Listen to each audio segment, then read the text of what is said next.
I wanted to see what the hype was all about because this book seems to be at the top of everyone's reading list.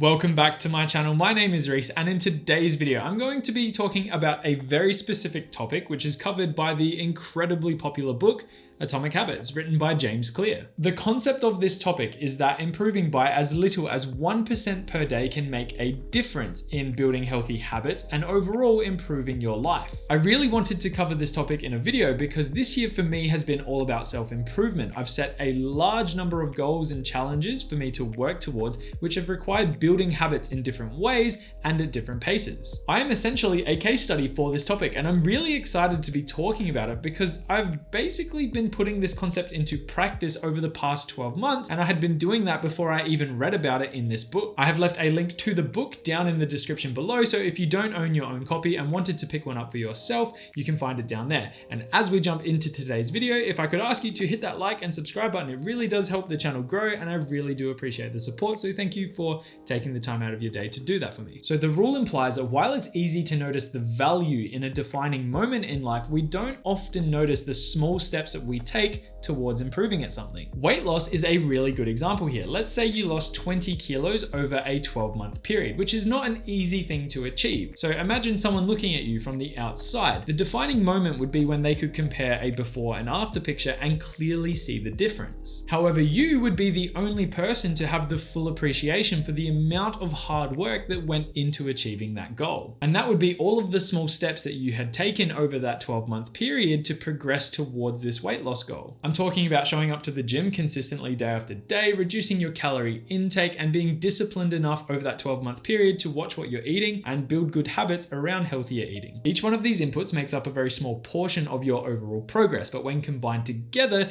you get an effective system which enables you to, in this instance, lose weight. The key point here is that if you made the decision to set this goal and then went to the gym 7 days in a row, which is an amazing achievement, it's not easy to build up the motivation to do that, but then you stopped right there, you probably wouldn't see any results and you probably would still be very unfit. As the author wrote in the book, breakthrough moments are often the result of many previous actions. Now, I have undertaken a series of challenges this year with the intention of being consistent. A better way to put it would be to be incredibly consistent. I've tried so very hard, and the idea behind these challenges is to basically build up to this breakthrough moment through constant repetition in small doses. So I wanted to reflect on those challenges to show you a real world example of how this 1% rule is effective and actually works. If you have seen any of my previous videos, you might know exactly what I'm about to discuss, but just to provide a bit of context for anyone who may be unaware, a few of the big ones include setting out to read a minimum of 20 pages a day every single day across 2021. I also set the goal to practice for 15 minutes, practice Italian every day for 2021. So they were my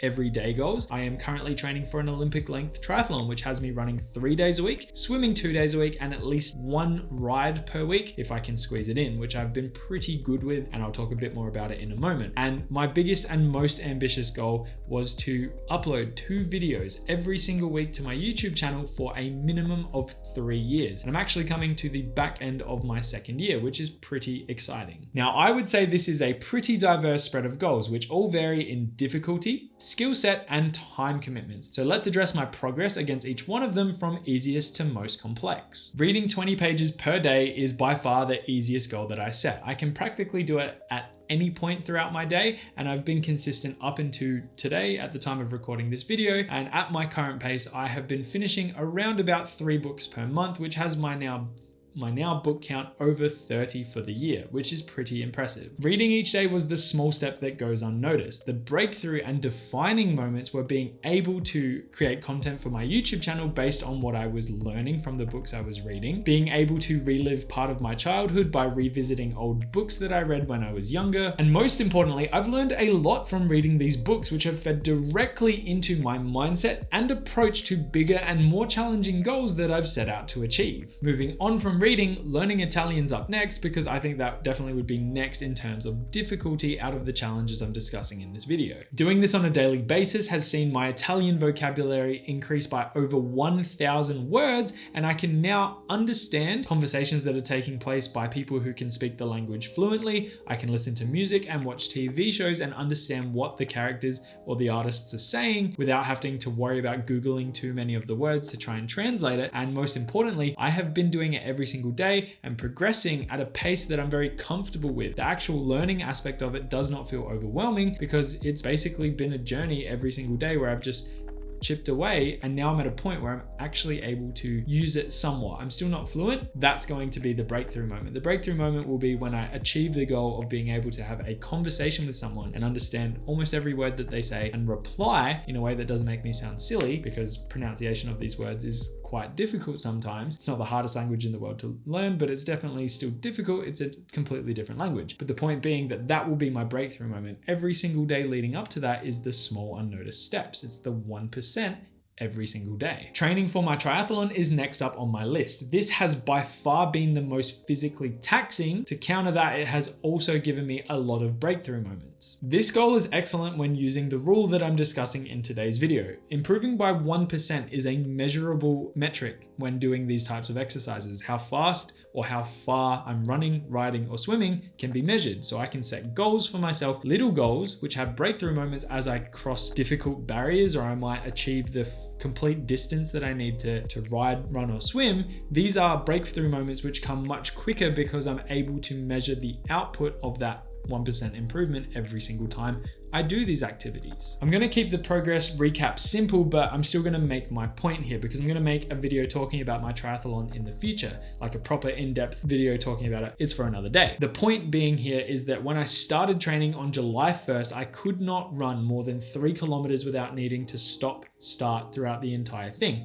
I could not swim more than 100 meters, and to say the least, I was a slowpoke on the bike. Introducing a schedule that has let me chip away at these goals has led me on to now being able to run 10 to 15 kilometers at a pace that I'm quite happy with. I can do the entire swim, which is 1,500 meters or 1.5 kilometers, which is a big deal. It's something that I did not think I would be able to do when I went into the beginning of training for this challenge. And I can now do the entire ride. Riding is not a problem whatsoever. This is a big deal for me because all of these little moments of improvement has led me to be able to actually do each of the components of this race.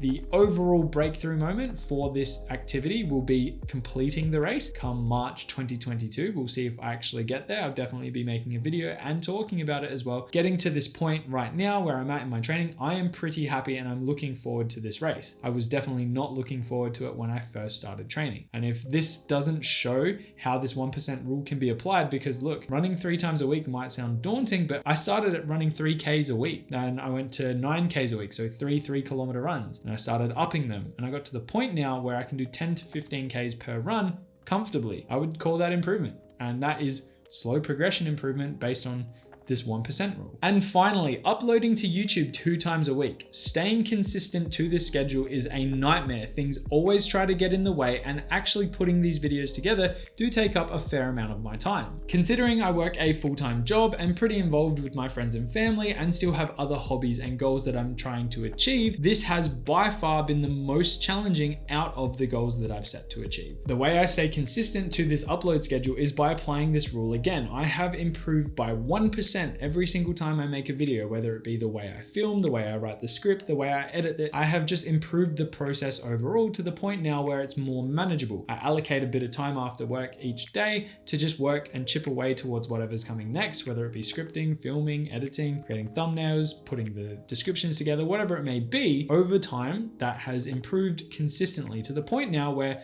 I've had a few breakthrough moments, which I would like to reflect on. I have had some videos that have done incredibly well. Very happy with their progression. It's a great feeling to see that people gain value from watching them. Whether they agree or disagree, I'm putting perspective into their minds, and then they are interacting and engaging with me, which is really exciting. The biggest breakthrough moment, I have to admit, was hitting 1,000 subscribers, a feat that I did not believe I would achieve. And I just want to take the time to say thank you to anyone who has hit that red button down below.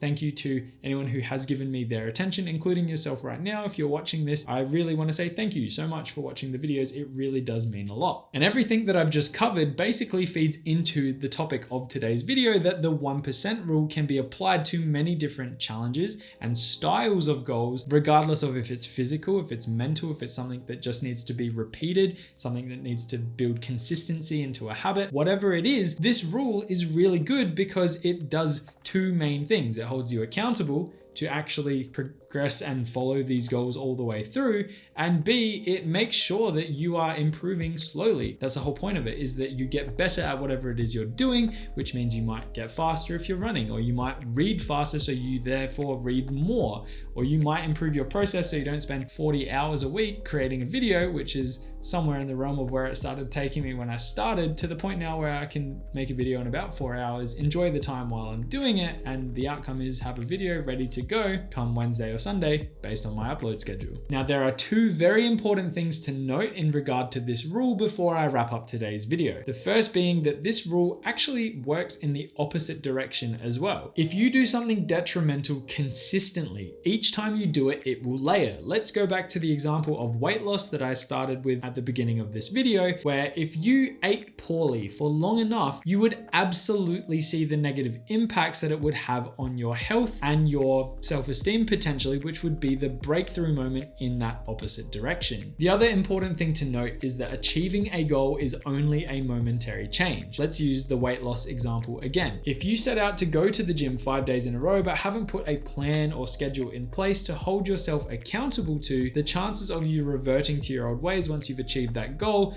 are relatively high. I see this a lot with how people undertake specific goals, and it's something that definitely needs to be said. The goal is not the key factor here. It is the schedule or the plan that you put in place that allows you to be successful in achieving your goals. If you haven't yet, I highly recommend watching my videos on the topic of the miracle morning to see a real world example of how to structure a system where this 1% rule can be applied. I really do believe you'll get value out of watching them, and to be honest, if you have made it this far into the video and are still paying attention, you're probably the person or the type of person to take action and actually implement this change into your life. And I don't think you'll regret giving it a go. There are lots of quotes and lines that I really like in this book. One in particular that I really like is that habits are the compound interest of self-improvement. This quote is powerful, and as someone who has experienced the compounding effects of hard work, I'd have to say it's my second favorite line in the book. You'll need to look out for one of the next videos I make discussing other aspects from this book that I think are important to talk about and actually get out onto the big screen. There are a lot of them in there, so to find out what my favorite was, stick around. For now, I hope you enjoyed today's video. I hope it was insightful, and I hope you got something out of it. If you did, like I said at the beginning of the video, please hit that like and subscribe button down below. I really do appreciate the support, and as always, I will see you in the next one. Bye for now.